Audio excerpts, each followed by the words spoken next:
Bonjour et bienvenue dans cette vidéo, j'espère que vous allez très bien, ici Serge Jérôme. Si votre site WordPress n'est pas correctement configuré dans RangMath Pro, Google ne sait pas vraiment qui vous êtes, où vous êtes et ni ce que vous faites précisément.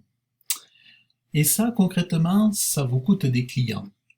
Des clients qui cherchent exactement ce que vous proposez dans votre ville et qui atterrissent chez un concurrent mieux référencé. Pas parce qu'il est meilleur que vous, mais parce que son site est mieux configuré. Alors aujourd'hui, on va regarder ça et on va régler ça. Donc dans cette vidéo, je vais vous montrer section par section comment remplir correctement le module SEO de Local RangMath Pro. On va parler donc du Knowledge Graph de Google, des données structurées local business, des coordonnées GPS, des horaires, du numéro de téléphone, de la description optimisée, tout ce que Google lit en coulisses pour décider s'il vous met en avant ou pas.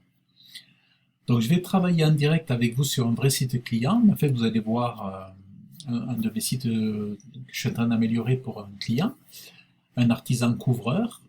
Et donc tout ce que vous allez voir, c'est du concret, c'est du réel, pas un exercice théorique. Donc moi-même, je suis consultant et créateur de sites WordPress. Je travaille principalement avec des artisans, des TPE, des professions libérales, et le référencement local, c'est le cœur de mon activité. Donc si vous voulez qu'on travaille ensemble, le lien est en description pour retrouver mes coordonnées. Allez, on y va. Alors, il y a le SEO local contre le SEO classique. Première chose à comprendre, le SEO local, c'est différent du SEO classique. Quand vous faites du SEO classique, vous travaillez pour être visible dans les résultats de recherche web, c'est-à-dire les 10 liens bleus. En fait, voilà, les 10 liens bleus, c'est les liens qui sont ici dessous, là, voilà. Quand vous faites du SEO local, vous travaillez pour apparaître dans ce qu'on appelle le pack local Google. Voilà, donc c'est sur ces packs ici, voilà. Voilà. Donc c'est exactement ce qu'on appelle, à proprement parler, c'est ce qu'on appelle le référencement local. Donc les trois établissements, alors là ça c'est des sponsorisés, donc on va se remettre ici. Quand vous faites du SEO local, vous travaillez pour être voilà ici les trois établissements. Donc vous pour faire apparaître ici euh, là où il y a les cartes en fait, les étoiles, le numéro de téléphone, et aussi dans le panneau de connaissances qui peut apparaître sur le côté droit quand quelqu'un cherche directement le nom de l'entreprise. Par exemple, admettons, je vais mettre Cotin Couverture, couvreur Marseille. Voilà. Et ça, c'est le Knowledge Graph qui correspond à Cotin Couverture. Voilà. Donc l'idée, c'est ce travail-là. Et donc ce sont ces deux choses. C'est les résultats web et le pack local. Et donc tout ça, en fait, et ça, par exemple, cette fiche-là, c'est alimenté donc par des données différentes. Et donc le pack local, c'est principalement votre fiche Google Business Profile, enfin Google Business Entreprise. Le panneau de connaissances et les résultats web, c'est aussi votre site. Donc ça, c'est lié au site internet aussi. Et donc ça, c'est lié au site internet et c'est là que RankMath Pro rentre en jeu. Voilà. Et les réglages et donc ça, donc ce qu'on voit ici donc à droite ici, c'est ce qu'on appelle le Knowledge Graph. Voilà, c'est ça. Vous voyez là, le Knowledge Graph, c'est ça. Et ici dans Wikipédia, on voit que le Knowledge Graph de Google, c'est une base de connaissances utilisée par Google pour compiler les résultats de son moteur de recherche avec des informations sémantiques issues par ailleurs de sources diverses. L'affichage du Knowledge Graph est ajouté au moteur de recherche en Google en 2012 aux États-Unis, après avoir été annoncé en 2002. Vous voyez donc ici on le voit sur Thomas Jefferson, hein, voilà, ça c'est un modèle. de knowledge graph pour correspondant à une personnalité publique connue. Voilà. Et, donc ici, on l'a pour une entreprise connue. Voilà. Mais là, cette fois-ci, une entreprise locale. Donc ici, vous voyez, si je retape couvre Marseille, voilà. Ici, là, on retrouve le référencement local, les fiches locales, ici. Donc, le Knowledge Graph, comme je vous disais, c'est la base de données de Google. Google y stocke des informations sur des entités du monde réel, des personnes, des lieux, des organisations, des entreprises. Et quand Google vous connaît suffisamment bien, il peut afficher ce fameux panneau de connaissances. Vous voyez? Donc, comme on avait fait tout à l'heure, hein, voilà. Donc, quand il nous connaît suffisamment bien, il affiche ceci. Donc, avec le nom de l'entreprise, le logo, les coordonnées, horaires, avis, tout ça d'un coup, bien mis en valeur. Vous voyez, comme ça, là, voilà. Pour que Google vous intègre dans son Knowledge Graph, il faut lui donner des signaux cohérents. Et l'un des signaux les plus puissants, c'est ce qu'on appelle les données structurées, mais parfaitement lisibles par Google. Le format utilisé s'appelle le schéma.org. Et c'est exactement là ce que génère RankMath Pro quand vous remplissez la section SEO local. Alors, la section SEO local, elle se trouve, donc voilà, là je suis entré dans le site internet d'un de mes clients, qui est artisan couvreur dans la Haute-Garonne. Et en fait, par exemple, pour y aller depuis RankMath Pro, il faut cliquer dans titre et méta, et ensuite cliquer sur SEO local ici. Voilà. Alors, petit point pratique avant de commencer. Petit point pratique. Tout ce que je vais vous montrer aujourd'hui, c'est une fonctionnalité de RankMath Pro, la version payante. La version gratuite de RankMath vous donne accès à beaucoup de choses, mais le SEO local avancé avec les coordonnées GPS, horaires, gestion de plusieurs emplacements, c'est réservé à la version Pro. Si vous gérez un site pour un client professionnel, cette fonctionnalité seule justifie l'investissement dans la licence Pro. Bon, alors maintenant, donc je retourne dans le tableau de bord du site WordPress. Donc voilà, je vous ai montré comment y aller. Hein. Vous allez là, hop, titre et méta, et après vous allez sur SEO local. Alors déjà, quand vous avez le site, déjà il faut commencer par mettre, si vous êtes sur personne, il faut cliquer sur organisation. Ça c'est le premier. Alors après, si vous êtes une personne, il faut rester sur. Si vous êtes un personnage public, hein, voilà, vous pouvez rester sur personne, hein, bien sûr. Donc pour mon client, comme c'est un couvreur, la réponse est immédiate, c'est organisation.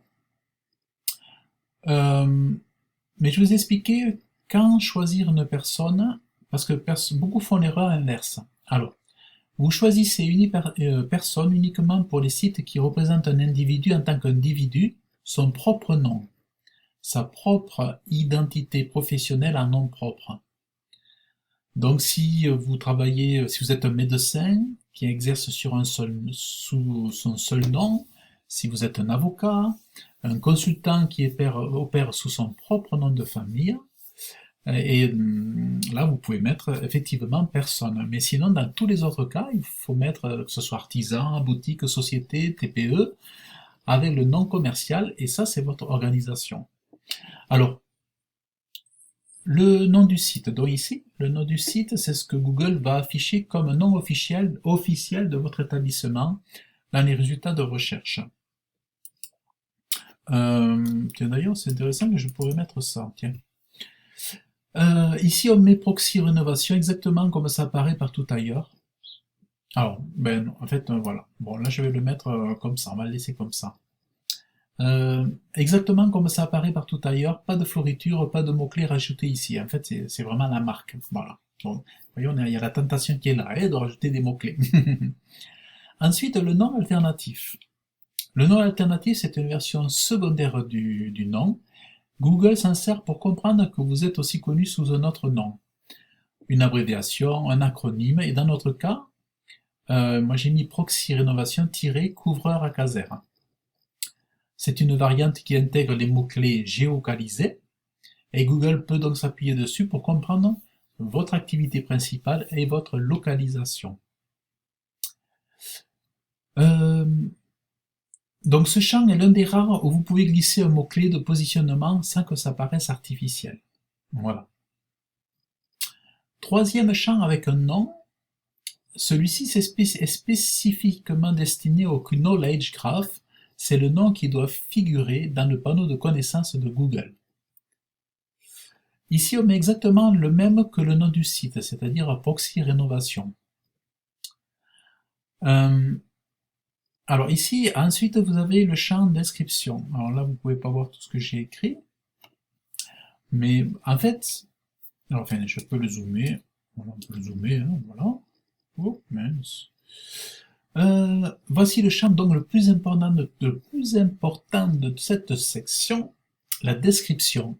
Et c'est le champ que la majorité des gens laissent vide ou remplissent avec n'importe quoi. Alors je vais vous expliquer à quoi il sert vraiment. Cette description n'est pas affichée sur votre site, mais vos visiteurs ne la voient pas. Elle parle uniquement à Google, via les données structurées schema.org. C'est votre façon de dire à Google clairement et précisément « Voici qui nous sommes, ce que nous faisons, où nous sommes et depuis combien de temps ». Donc voici ce que j'ai rédigé moi pour Proxy Rénovation et je vais vous expliquer quelques éléments. Alors, donc je vais vous la lire. Proxy Rénovation est une entreprise artisanale de couverture, charpente, rénovation implantée à Caser, code postal 31220 à Haute-Garonne, active depuis l'an 2000, spécialiste de la rénovation de la toiture. Elle intervient auprès des particuliers, des professionnels à rayon de 5 km autour de Caser, couvrant notamment Toulouse, Muret, Boussens, Marthe-Tolosane. Ces domaines d'expertise comprennent la couverture de toiture, la charpente, le ravalement de façade, la maçonnerie générale, la peinture intérieure et extérieure, ainsi que la rénovation et l'habitation de bâtiments. Chaque prestation est réalisée par des artisans qualifiés avec des matériaux professionnels dans le respect des détails convenus. Proxy Rénovation s'engage sur une garantie décennale pour l'ensemble de ses travaux de couverture et de ravalement. L'entreprise propose des devis gratuits, un déplacement offert, une spécialité 7 jours sur 5. Contactez Proxy Rénovation au 06 42 41 90 90. Donc, qu'est-ce qui fait que ce texte est efficace pour le SEO local? Donc voilà, c'est tout ce qui est ici, là, voilà. Ce sont les entités nommées. C'est là que, voilà, il faut être... voilà. C'est là qu'on met les entités nommées. Donc, c'est-à-dire le nom de l'entreprise répété, la ville, Caser, le code postal 31220, le département, la Haute-Garonne et les villes de la zone d'intervention. Ça, c'est très important. Et parfois, on peut mettre des quartiers. Par exemple, Toulouse, Muret, Boussens, Marthe-Tolosane. Ensuite, l'année de création 2000, les types de travaux nommés précisément, la garantie décennale, qui est une entité juridique que Google reconnaît, et le numéro de téléphone. Donc, en fait, toutes ces informations créent un réseau de signaux cohérents que Google peut croiser avec votre fiche Google Entreprise, avec vos annuaires locales, vos contenus de site et tout ça. Et plus les signaux sont cohérents entre eux, plus Google vous fait confiance. Ah oui, chose très importante, il faut que ce que vous mettez là corresponde parfaitement, très bien, au maximum, avec ce qui est déjà mis au préalable avec sur votre fiche Google Entreprise. Que ce soit la plupart des choses, même les horaires, c'est valable pour le site internet en correspondance avec la fiche entreprise et c'est valable aussi même quand vous faites des campagnes Google Ads. Il faut que les informations soient identiques. Il ne faut pas qu'il y ait des dissonances, des incohérences. Ensuite, au niveau du logo. Ah oui. Comme je vous disais, donc il faut que ça soit cohérent pour que Google vous fasse confiance pour la description.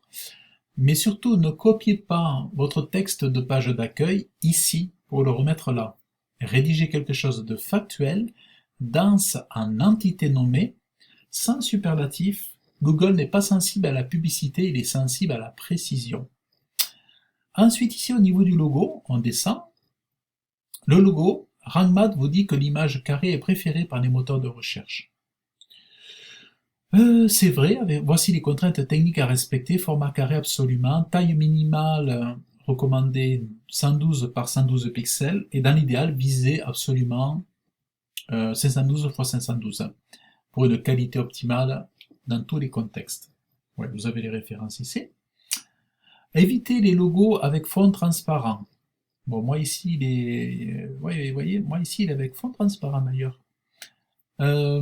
Google et les moteurs de recherche préfèrent un fond uni, blanc, ou de la couleur de votre charte. Donc, vous voyez, ici, moi, vous voyez, je vais voir si j'en ai pas un ici, qui est sur fond. Oh. Ouais, je pourrais mettre ça. Mais bon, celui-là. Donc, ce que je ferai, il faudrait que je mette mon logo en... Parce que comme il était sur un fond foncé, voilà. Bon, mais pour l'instant, je vais quand même laisser celui-là. Et voilà. Sachez que vous allez pouvoir faire mieux que moi ici. Mais là, pour ce client, j'ai pas fini encore d'optimiser sa fiche. Et puis, je faisais en train de travailler son référencement Google, son référencement local aussi. Alors, donc ici, voilà. Donc, l'URL de votre site. Donc, pour revenir au logo, évitez le logo avec fond transparent. Google et les moteurs de recherche préfèrent un fond uni, donc ça on l'a vu. Un logo sur fond transparent peut s'afficher bizarrement dans certains contextes. Oui, ça c'est clair, surtout que là, la police proxy ne va pas se voir. Ensuite, l'URL de votre site. Simple mais important. Vous mettez votre domaine principal avec le protocole HTTPS. Voilà, ça c'est important. Pas une page extérieure, pas une sous-page, uniquement l'adresse racine de votre site. Et vérifiez que c'est du HTTPS, voilà. Ici, pas besoin de mettre des 3W, 3W. Là, vous entrez directement HTTPS. Ça, c'est important. Ensuite, l'adresse email. Ah ben tiens. L'adresse email. L'adresse email. Alors, attendez, je vais récupérer l'adresse email. Contact. Je vais récupérer l'adresse email. Voilà. Alors, je vais mettre l'adresse email ici.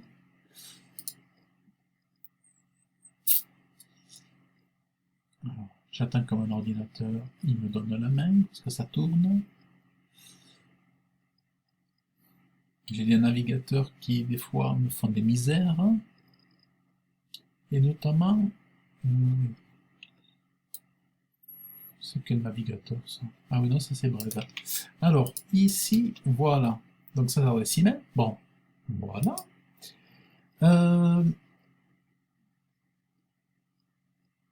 Donc ça, c'est facultatif, mais on conseille de le mettre. Ah oui, utilisez en fait l'adresse email correspondant au nom de domaine. Ouais, voilà. Donc ça, c'est une erreur à ne pas faire. C'est de mettre... Voilà, en fait, c'est une adresse qui correspond au nom de domaine. Une adresse pro, si vous en avez. Ensuite,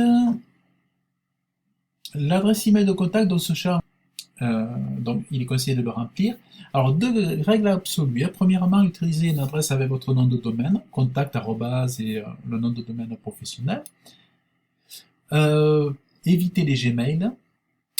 Et c'est un signal sérieux et légitimé par Google. Deuxièmement, utilisez une adresse que vous surveillez vraiment. Google peut s'en servir pour des communications de vérification.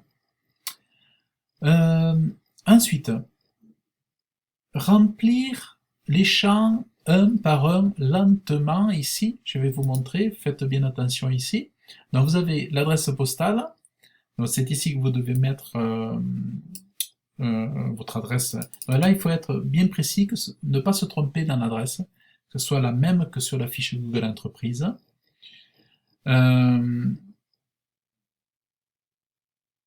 Et donc, en fait, ça, c'est ce qu'on appelle donc, c'est un concept fondamental du SEO local, c'est ce qu'on appelle le NAP. N comme name, A comme adresse et P comme phone. Nom, adresse, téléphone. C'est la règle d'or du SEO local. C'est que votre NAP doit être strictement identique partout. Vous voyez, c'est ce que je vous disais, sur votre site, dans RankMath et dans votre fiche Google Business. Mais aussi dans vos annuaires locaux. Mettons que si vous êtes sur les pages jaunes, vous êtes à droite ou à gauche sur différents annuaires, il faudrait vraiment que votre adresse soit exactement la même à la virgule près. Dans tous les endroits où vous apparaissez en fait. Donc ici, moi j'ai rempli 27 avenue de Toulouse, ensuite la ville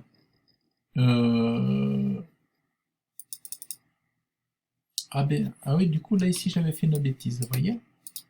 Donc ici c'est bien Caser.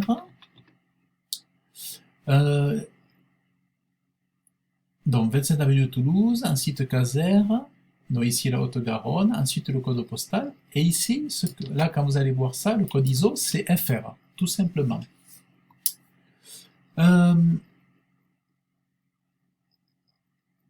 Alors une certaine seule incohérence dans votre NAP, une adresse abrégée différemment d'un endroit à un autre, un numéro de téléphone formaté différemment, et Google perd confiance dans vos données. Choisissez un format et appliquez-le partout sans exception. Donc ça, c'est vraiment très important. Alors, le format de l'adresse. Donc ici, ce champ vous permet de personnaliser l'affichage de votre adresse quand vous utilisez le short code RankMath contact info dans vos pages. Vous pouvez utiliser les balises disponibles, accolade d'adresse pour la rue, l'accolade locality pour la ville, l'accolade région pour le département ou la région, les accolades postal code pour le code postal, les accolades country pour le pays. Donc là, vous pouvez construire le format qui correspond à l'usage standard en France, par exemple adresse, ville, code postal. Voilà. Ensuite, type d'entreprise. Ce champ détermine quelle catégorie schéma.org sera associée à votre établissement. Donc ceci est extrêmement important pour la pertinence de vos données structurées. La liste est longue, très longue, et c'est précisément pour ça qu'il faut prendre le temps de trouver la catégorie la plus précise possible, pas la plus générale. Donc pour mon client, couvreur, le bon choix c'est Roofing Contractor. Voilà. Bon. Vous voyez? Donc c'est ça, c'est pas juste contractor, ni général contractor, c'est roofing contractor. Plus c'est précis, mieux Google comprend votre activité principale. Donc pour un boulanger, ça sera bakery, pour un électricien, electrician, pour un plombier, plumber, pour un restaurant, restaurant. Prenez 2 minutes toujours pour parcourir la liste et trouver la catégorie qui colle le mieux à l'activité principale et pas à toutes les activités secondaires. Ensuite, les heures d'ouverture, les horaires. Dans les horaires d'ouverture, ce champ a un impact direct sur les recherches qui incluent les termes ouverts, maintenant ou disponibles dimanche.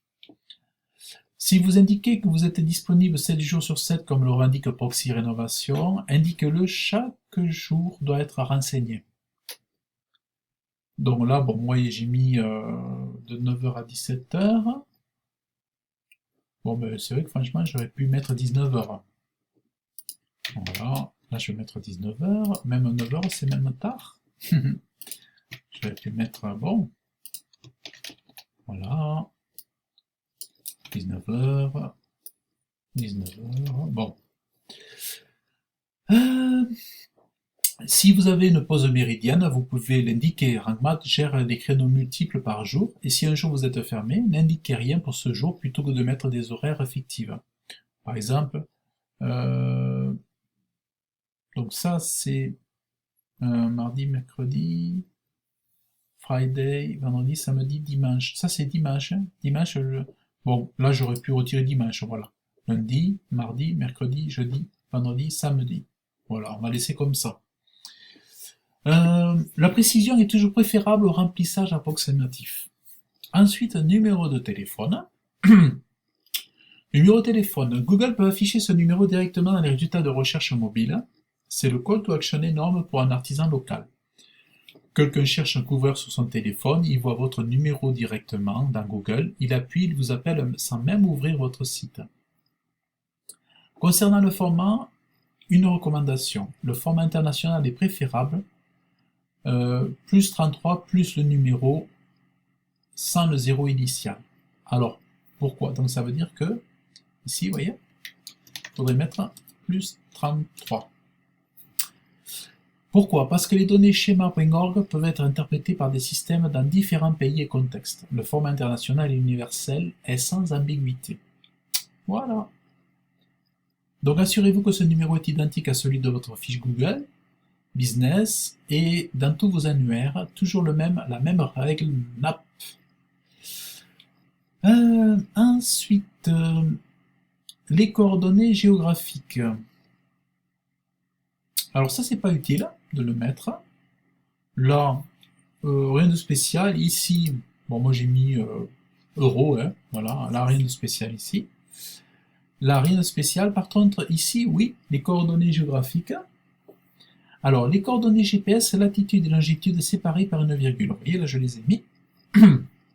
C'est un champ que beaucoup ignorent complètement et c'est une erreur. Ces coordonnées permettent à Google de vous positionner avec précision sur la carte, pas juste dans la ville, mais à l'adresse exacte.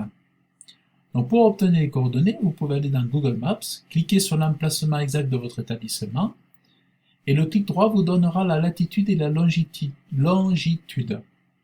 Ici, pour le 27 avenue voilà, à Caser, par exemple, j'obtiens en longitude, j'obtiens 43.2197776 et pour la latitude, j'obtiens 1.0847230. Ensuite, donc voilà, ne mettez pas donc les coordonnées du centre-ville, mettez les coordonnées de l'adresse exacte. La précision géographique est le signal de qualité pour Google. Ensuite, page à propos, page contact. Ces deux derniers champs permettent à Google de relier vos données schéma.org à des pages réelles de votre site. La page de contact la page avec votre formulaire ou vos coordonnées. Non, la page à propos, c'est la page donc, de votre site qui présente votre entreprise, évidemment, page à propos. Et la page de contact, c'est la page avec votre formulaire ou vos coordonnées. Donc là, vous voyez, j'ai sélectionné la page de contact. En les indiquant ici, vous créez un lien entre vos données structurées et votre contenu réel. Et Google apprécie cette cohérence. Donc moi, j'ai sélectionné la page à propos, et ensuite la page de contact ici, et là, c'est tout. Et ensuite, vous faites enregistrer. Voilà. Alors moi, j'ai la version Pro. Il me dit la version Pro permet d'avoir plusieurs emplacements. Mais en fait, j'ai la version Pro. Comme j'avais des petits bugs, je l'ai peut-être désactivé tout à l'heure, je ne sais plus. Donc, vous voyez là, oui, je l'ai peut-être désactivé tout à l'heure. J'avais un problème d'affichage. Donc, vous voyez, voilà.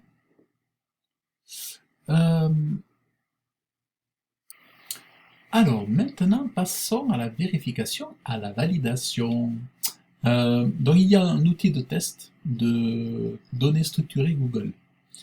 Alors, on va, maintenant qu'on a tout rempli, on va tester ça. Il y a une URL où on peut aller tester, ça s'appelle search.google.com test reach result.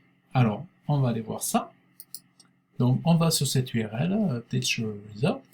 On va rentrer ici l'URL qui nous intéresse. On va aller le mettre là-dedans, si je comprends bien. On va aller... donc là, si je suis sur l'outil, je colle l'URL de mon site et je lance le test. On va voir. Alors ça peut durer 1 minute ou 2. Voilà. Google a analysé le code de la page et il nous montre les données structurées qu'il détecte. On voit apparaître on voit apparaître tout ça. Donc on voit article, commerce et services de proximité, organisation. En fait, alors vous voyez, je vous montre là, on voit organisation ici. Commerce et services de proximité, là, voilà. Et si je clique là, en fait, proxy rénovation, là, il nous montre organisation. Vous voyez, c'est ici qu'on le voit. Voilà, on le retrouve ici. L'URL, l'email, l'adresse postale. Vous voyez, on retrouve toutes les informations avec l'URL. Voilà. Donc, et là, voilà, on a exactement la description qui se retrouve ici. On a, voilà, on a toutes les métadonnées qui sont là. En fait, toutes les données, oui, c'est ça, les métadonnées, les données structurées, voilà. Euh, donc, on voit que le schéma donc, a été généré par notre configuration RankMath, ça a été bien généré, le nom, l'adresse, les coordonnées, les horaires, le téléphone, tout y est. Ensuite, ne vous inquiétez pas si certaines informations mettent quelques jours à apparaître dans les résultats réels de Google.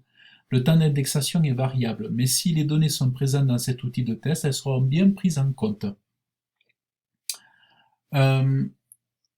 Ensuite, vérification de la cohérence NAP.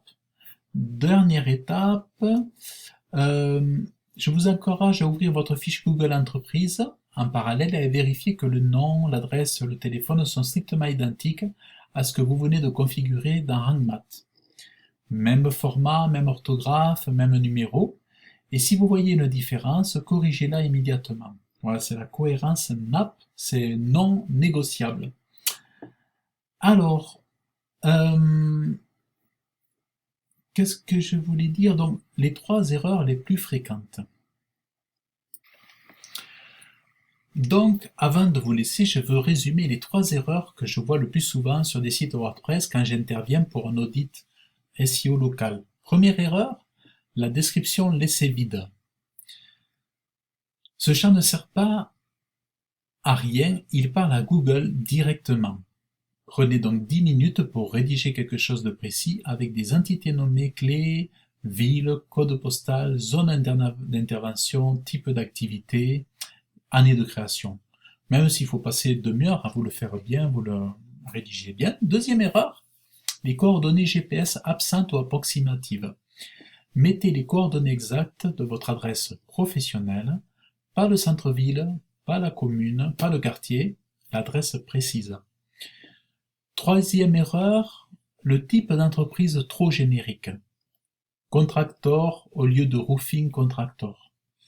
Business au lieu de bakery.